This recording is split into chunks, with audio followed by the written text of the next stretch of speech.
Hindi maintindihan ni Harry itong si Annalyn kung kaya't minamasama niya ang sinasabi ni Annalyn kahit na malinaw na lumilitaw na nga ang katotohanan sa masamang ginagawa ng kanyang ama ay hindi niya ito matanggap kung kaya't dinidepensahan pa rin niya ang kanyang ama dahil sa kanyang paningin ay siya lang ang mabuting tao.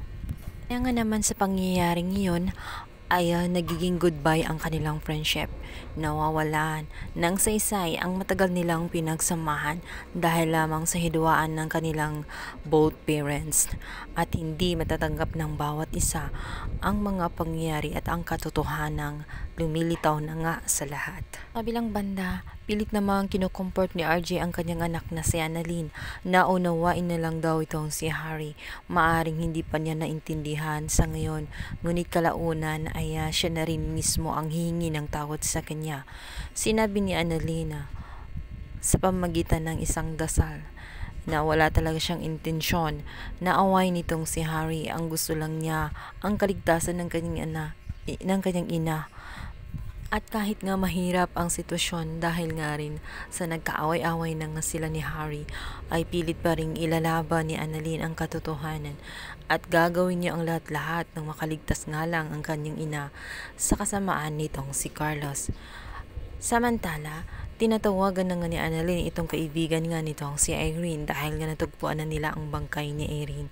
Dito nga ay may lakas na sila ng loob at meron na nga silang matibay na ebidensya upang masuplong na nga itong si Carlos. Dahil nga sa paglitaw ng bangkay ni Irene ay liliit ang mundo ni Carlos dahil magkakaroon na nga siya ng warrant of arrest.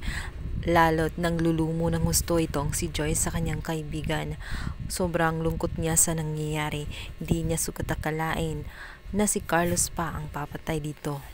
Sa kabilang banda, naikwento na nga ni RJ ang katotohanan na ito nga si Carlos ay nagpakasal na pala sa iba.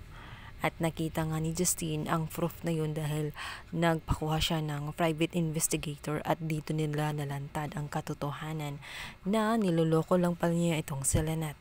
Dahil ang kanilang kasal ay huwad lang pala at hindi totoo sapagkat pagdating sa korte ito nga invalid dahil nagpakasal siya kahit na buhay pa ang kanyang unang asawa na si Irene at hindi pa nga ito nakapag-divorce. Sabi ni RJ na sobrang inis niya dito kay Carlos dahil ang lakas ng loob na pagmawalan itong si Lynette na lumapit sa kanya, ngunit siya pala itong may kagaguhang ginagawa ng palihim.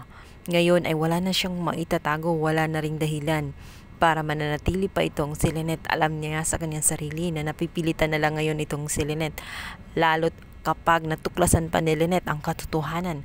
Nakasal pala ito kay Erin, yun pala ang dahilan kung kaya't nagawa niya itong patayin.